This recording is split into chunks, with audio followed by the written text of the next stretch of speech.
To me, we are the most beautiful creatures in the whole world, black people. I mean that in every sense, outside and inside. And to me, we have a culture that is surpassed by no other civilization, but we don't know anything about it. What's up, Matadors? I'm Jordan McAllister. Welcome back to the Blackout podcast, and I am here with Dr. Kandace Harris, the Associate Dean here at CSUN for the Mike Curb of Colleges for Communications, Art, and Media. Dr. Kandace, would you like to introduce yourself to the people? Yeah, sure. As you mentioned, I am the Associate Dean of the Mike Curb College of Art, Media, and Communication. I am an Associate Professor of Mass Communication and Media Studies. I am a triple graduate of Howard University, so HU, I bleed blue. Oh. I am an Oakley native, from the better part of the state, I like to say. Very happy to be here at CSUN. I love working with Black Matadors, but of course, all students here at CSUN in terms of just helping them work with students as we focus on student success initiatives, working with curriculum, DEI initiatives, really helping students as it relates to navigating the student experience, grievances, hopefully not too many grievances, but really just helping them navigate from freshman year through graduation. So that's my kind of quick little spiel in terms of what I do here at CISA. My major is in the College of Mike Curb. I'm broadcast journalism now, but when I was a sophomore, I was CTBA. So I switched, but I love, arts and media and all of that. So you told the people that you went to Howard University, and I was seeing you're one of the first ones to receive a PhD in mass communications and media. So I wanted to know, as a Black woman, how was that at Howard University to get that honor? Yeah, I didn't know I was really doing it, but at the time, it was really pretty simple. At the time, as you probably know, a lot of times with curriculum departments, as things are changing, the department I was in was called at the time Communication and Culture, and I was a mass communication focused student, but the department at that time, it was called Human Communication Studies. And as we were growing, they decided to branch out into mass comm media studies. And so I was one of those students who decided to change during my doctoral program to go into that. And so when I finished, I was, I was the very student to finish getting that doctorate in that. And so I was fortunate to actually get it cemented. So it is in the history books, so my name is like right there. So it's kind of pretty cool to get that honor. So I didn't know I was doing it.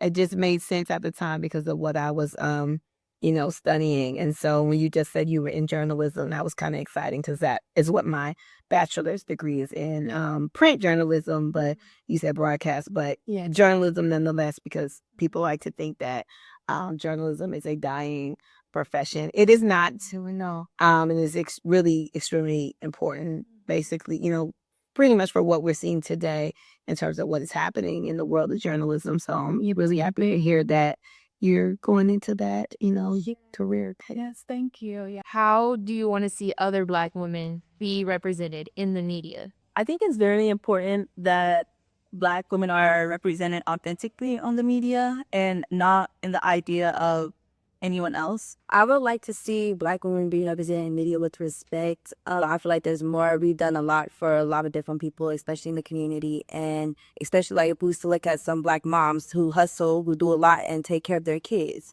And I just feel like, I think there's more to us than just what people try to portray on social media. We come in a variety of ranges. So to have one image of us shown is very harmful. Well, speaking of being on camera and interviewing, I wanted to know, here on campus, how do you show the Black African-American creativity and expression through media representation? Because as you just said, in the current state we're in and everything's going on, I feel like it's very important for us as African-American people to see us represented through media. So as college students, how would you say you show that here on CSUN campus? I think most important, you just want to be authentic, right? You want to be your authentic self. at all times. I think also is asking the hard questions. Particularly as Black women, you know, as a young Black woman, um, and women in general, we have what I believe to be an intuitive spirit. And sometimes there's this like beating inside your body when you know something is not right or you see something happening, and you have to have that courage, to kind of say, ask the question when you see something happening that you know is not right or it's not fair, and you ask those hard questions.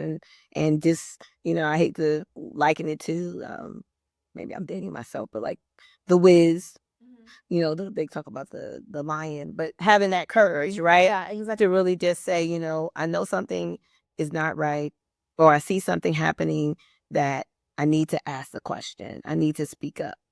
Listening to your voice and having a voice and saying something, right? But also being truly yourself. Yeah. You know who you are. Yeah. You know what I mean? And it never stops, no matter whether you're, 15, 21, 25, 35, 50, it never stops. Like you'll have these moments where you're tested and you want to be authentic to who you are. And so I would say to any college student, when you feel those moments, like, as you always say, stand 10 toes down, Yeah. and really just speak to truth, speak to it and just be brave.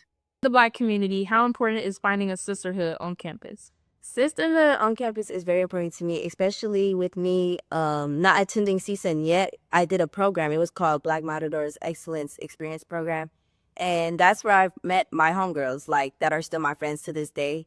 You gain friendship, family, people that you can stick with you, that's going to hold you accountable, people that's going to really ride for you, like, for real. And I really feel like that impacts your college experience being Black on campus, and especially being at the Black House. You have Sister Circle, you have Wisdom, and you meet different people and hear different ideas, and just learning people, I really feel like is good, especially as Black queens. We have to stick together, especially in the society with what's going on right now today. Black woman experience is very unique. There's no other experience like ours. So that community, especially in a college setting, is very important in our career growth and mental growth. I feel it's very needed having that community on campus. So I wanted to talk about some of the books you co-authored and co-edited, because I think that is super cool. You been doing your work? Oh, I guess it's because it interested me. It's Best Friends Forever, representations of sisterhood among Black women on screen. And then you also co-edited the book Being Mara Brock Akil, representations of Black womanhood on television.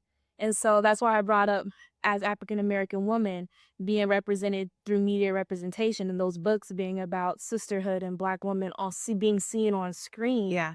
I wanted to know, first, where did your passion for writing come from? Oh gosh. It's gonna kind of sound weird.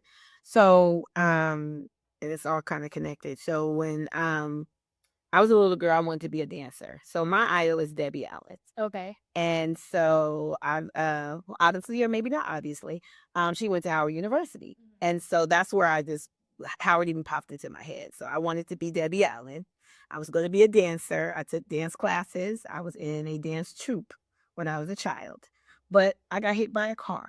I'm gonna go deep into that, but I was in a car accident. And while I broke my collarbone, so while I was, getting nursed back to health, my mom gave me a journal. Because I couldn't be around other children because they were going to knock me over and let me break my neck again. So I started writing, and I developed a passion for writing during that time. And then again, dating myself. When I was a little girl, they had these books called Choose Your Own Adventure. And they were these really interesting books. I don't know if they still make them, but they used to write the book where you could jump pages in the book. So you could decide where you wanted to go in the book. You didn't have to like read the book simultaneously. You could jump like 10 pages over and choose another way to go with the book. So it was called Choose Your Own Adventure. And at some point you would jump all over the book till the book was done. And so between those and then writing, I just really developed a passion for like my imagination and just kind of wanted to write. So in that, I decided I wanted to be like a journalist. And so then going on to junior high school and high school, I started to do school newspaper, yearbook, all those kind of things. And then when I went off to college, because I wanted to go where Debbie Allen went, which was Howard, I decided I was going to be the editor-in-chief of Essence Magazine. Yes. Clearly, I'm not, because I'm still here with you. But that was what I wanted to do. And so I was into writing, feature writing, covering individuals, and that never really left. But some other things were happening in the world during that time where I really started to question how news stories were being covered, how Black people were being covered. There was this really interesting situation going on during the time when I was in school, like the Million Man March and all these like protests. Rodney King was actually, that happened right before I graduated high school, but the like Rodney King riots and just all these different things. The cover of O.J. Simpson on Newsweek, they darkened his face and they made him look menacing. On one they showed the real picture, and then the other one they darkened it to make him look more menacing. And so I wanted to question, well, who's policing the media, right? If they can do this and now we see really what's going on. But that was kind of the question that was happening. Right. And so who's policing the media, and how are we able to represent ourselves? And I had some really great professors, really dope professors who were teaching us about multicultural media and stereotyping and minstrel shows and just all these different things. And I'm going into like the Chiquita banana because that just stuck with me, but just ads and just how people of color, and particularly Black people, how we were being covered.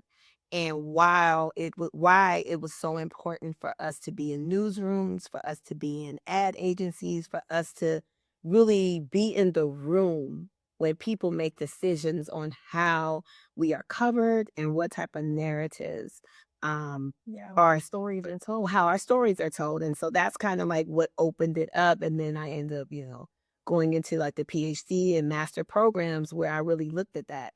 How do we get there? And so I kind of got off from, being in Essence maybe one day.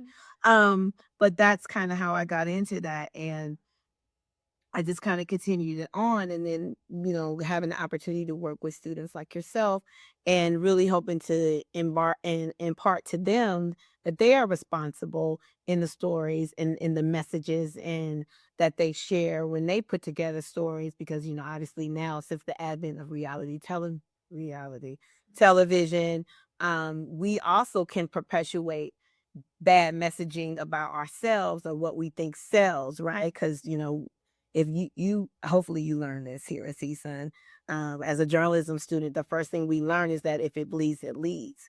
So a lot of times that's why you see fighting. That's why you see, violence and all these kind of things, because if it sells, the bad stuff right now, Tyra Banks, everybody's going back on America's Next Top Model. But at the time, if it's selling, we're gonna, do that. And so as I've learned that, I started to look at things that do make me feel good. So the book, Being Mara Brock Akil, looks at her body of work. And Mara Brock Akil, for those who may not know who she is, she's a showrunner, and she started very early. But once she started early, like on South Central and Moesha, but then later on, she was the showrunner for Girlfriends and Being Mary Jane.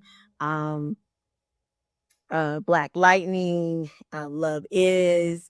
And so some of these other shows that we're seeing now, and now Forever on Netflix, which everybody loved last year during the summer. And so she puts together these beautiful, authentic stories, and the people aren't perfect, right?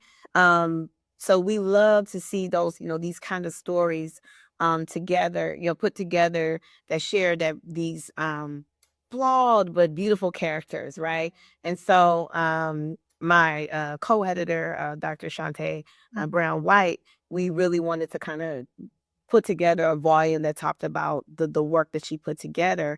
And, I love Joan Clayton and Maya and even Coney, we love these characters, right? And then the current article that I wrote with Dr. Marquita Gamage, who actually works here at CSUN, we wanted to talk about best friends and just how friendships are what we call sister friends, right?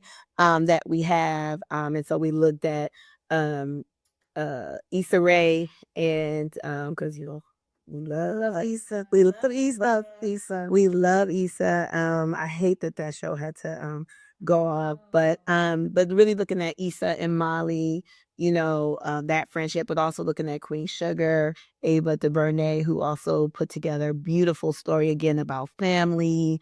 Um, in the South, when you running a farm, what that looks like. And again, looking at girlfriends again, and we looked at Harlem, which is another one. Um, so we really wanted to examine like these friendships, and we kind of went through a nice little phase where we had these beautiful stories put together. I think Run the World had a nice little run where people were looking at these friendships of women, and we put together kind of like the last 50 years or so of friendships that we saw on TV and how they kind of progressed.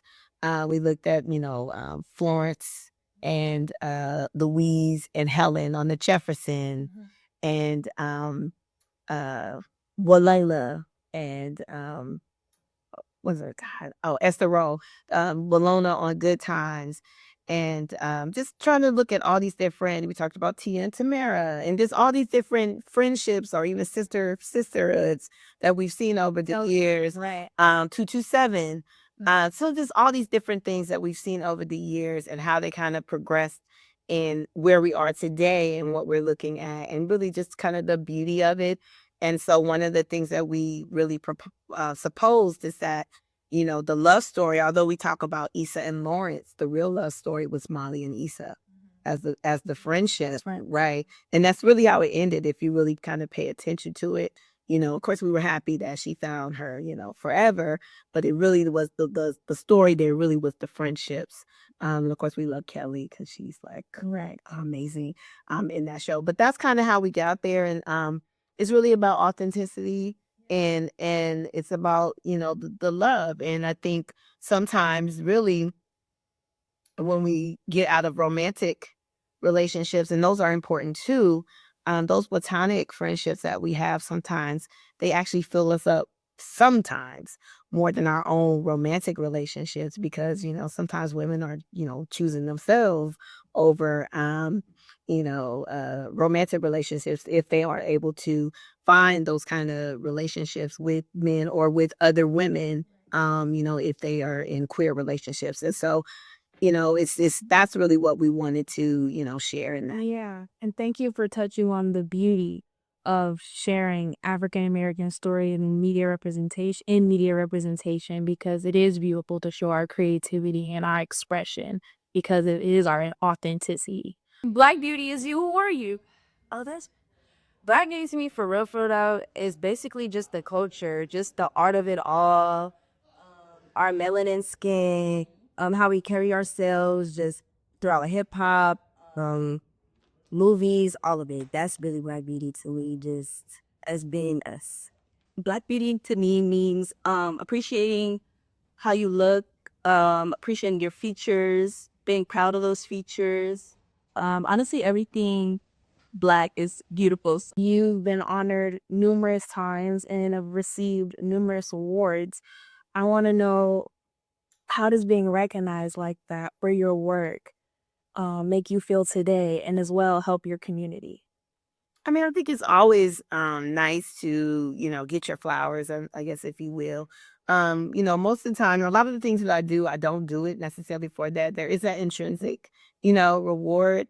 Again, I think growing up where I grew up in Oakland, coming from where I come from, there is that sense of community, Black Panthers, and I grew up around the corner from Bobby, Hutton Park, aka the Fermi Park, and I have a very strong sense of community. My father was very active, my mom was active in the community, and so that's just something that was kind of entrenched in me. And then also going to Howard, where our motto is truth and service, and so that just is kind of a big part of me. And so of course I said don't give me no awards, I still wanna, but I don't do them necessarily for the accolades, but I do it because I think it's important. And really, when you think about the Black diaspora and who we are, and where we come from, that is what we are. It's about the village, right? We're in the Black house. Yeah. What that is what it's about. And I think,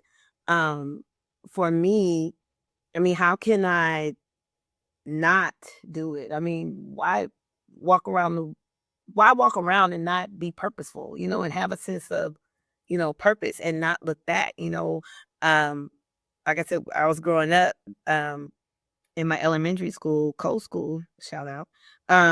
One of the things that used to go across the wall was each one teach one. And I just always remember that. And that kind of stuck with me. To whom much is given, much is required. And I just think it's just really important that, if you are, you want to receive, you have to also give, and I just think you will get those fruits as you give, those fruits. And so it's just important for me to continue giving that. But I mean, how can you just not? But it is important. I mean, it does feel good to get recognized, but for me, it's just more important for me to give. And so even here at CSUN, it's like I can sit in an office and not see students if I choose to, but it just doesn't make any sense for me to like come here, work on my college campus and not help students. That just seems wild Yeah. to me, but hey. Thank you so much for sharing your perspective, Dr. Harris. I appreciate. Oh, we greatly appreciate it. Thank you for telling them your story. Is there anything else you'd like to tell them before we wrap up? I would just say, just be authentic. Remember who you are. Stay grounded. Always understand that, don't ever want to be the smartest person in the room, but always seek knowledge. And just, look for good mentors, look for good friends, pay attention to who your circle is. And listen to this. This will always, and not just, I'm speaking to you as a young woman, but just even to our young Black males, like this will always speak to you and you have to listen to it. And it will speak out to you loudly. And so just listen to that voice inside and, don't be afraid to ask for assistance. People are here and we want to help you. Yes. Thank you so much for that message, for sharing it. I'm Jordan McAllister with the Blackout Podcast.